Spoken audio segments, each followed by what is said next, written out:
Camp Snoopy is the re-theme of a small section of Planet Snoopy, with rides being re-themed like Flying Ace Aerial Chase into Woodstock's Air Rail, Woodstock Gliders into Franklin's Flyers, and the addition of Snoopy's Soapbox Racers to Vekoma Family Boomerang, and Beagle Scout Acres, a playground made for little kids, with the whole area completely changing the feel of the back half of Planet Snoopy. And this is what I think of the area. Starting off with Woodstock's Air Rail, the new green and brown color schemes look nicer than the old yellow and orange, and it makes the coaster look like a tree. However, Kings Island did not fix the coaster's main issue, its train, and after riding this coaster this season, I can still say this is one of the worst coasters I've ever ridden, and this coaster is very shaky and has some head banging, making this my least favorite coaster at the park, and my second least favorite coaster just behind Kitty Hawk at Carowinds,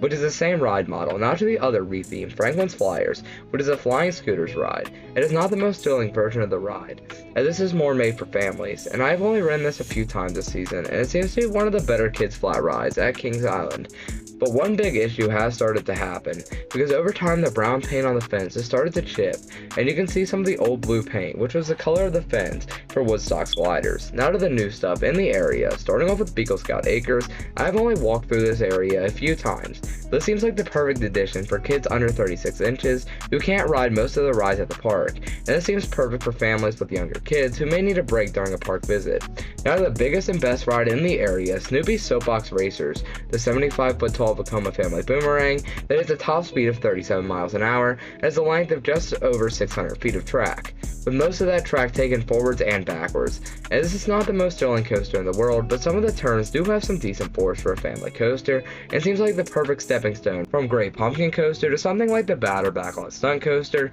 and is most kids' first time going backwards. And it also has decent theming, with audio during the ride, and a large statue of Franklin, who is also the announcer for the ride. And also, each car of the train is themed to a different Peanuts character. However, this coaster does not seem to be near as thrilling or well themed as Good Gravy at Holiday World, which is a slightly larger version of the Vekoma Family Boomerang, and the theming on the ride and in the queue makes Good Gravy just seem like the better ride. Now let's end the video looking at other rides that should or could be re-themed for Camp Snoopy in the future. Starting off with some rides in my area of the park, Kite Eating Tree and Snoopy Space Buggies. Both rides are near the Camp Snoopy area, so it makes sense to change these rides to match the Camp Snoopy theme. Now to a ride near the area, Surf Dog, which is also right near Camp Snoopy, but it makes sense to re-theme it to match the theme to better fit in the area of the park. Now to the final ride, Linus Launchers, which is already themed to get the Camp Snoopy theme with a new ride sign and color, but it would make sense to change the name to better match the camp theme for 2025, because this ride is near the outside of Camp Snoopy. However, I don't see all of Planet Snoopy getting re-themed, just a few more rides in the section near the backside, with the rest of them staying the exact same, except maybe Boo Blasters, which could be re-themed to a new dark ride in the near future, but would probably not have the camp theme. Tell me what you think of Camp Snoopy, and what other rides do you think need or should have the camp theme. Bye guys, see you all next time.